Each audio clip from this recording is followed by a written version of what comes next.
Belgian super താരം Kevin ഡിബ്രൂയിനെ Italian club നാപ്പോളിയിലേക്ക് 2 വർഷത്തെ കരാറിലാണ് താരം സിരിയ ടീമിനൊപ്പം ചേരുക. താരത്തിന്റെ സൈനിങ്ങിന്റെ ഔദ്യോഗിക പ്രഖ്യാപനം വൈകാതെ ഉണ്ടാകുമെന്നാണ് പ്രതീക്ഷിക്കുന്നത്.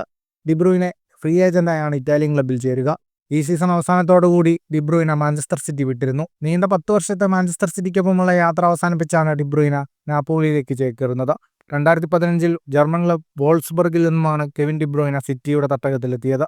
ഇത്തിഹാദിന്റെ മണ്ണിൽ ഡിബ്രൂയിന ലോകത്തെ ഏറ്റവും മികച്ച മിഡ്ഫീൽഡർമാരിൽ ഒരാളായി മാറുകയായിരുന്നു. ടീമിനൊപ്പം 16 കിരീടങ്ങളാണ് ഡിബ്രൂയിന നേടിയിട്ടുള്ളത്. ഇതിൽ 6 ഇംഗ്ലീഷ് പ്രീമിയർ ലീഗ് കിരീടങ്ങളും 1 ചാമ്പ്യൻസ് ലീഗ് കിരീടവും ഉൾപ്പെടുന്നു.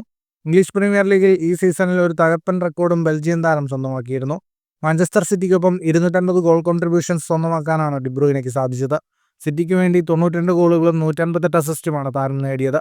ഇതോടെ പെപ് ഗാർഡിയോളയുടെ കീഴിൽ മെസ്സിക്ക് ശേഷം 250 ഗോൾ കോൺട്രിബ്യൂഷൻസ് നടത്തുന്ന താരമായി മാറാനും കെവിൻ ഡിബ്രൂയിനയ്ക്ക് സാധിച്ചു. ഫുട്ബോൾ ലോകത്തെ കൂടുതൽ വാർത്തകൾക്കും വിശേഷങ്ങൾക്കുമായി സ്പോർട്സ് കഫേ സബ്സ്ക്രൈബ് ചെയ്യുക.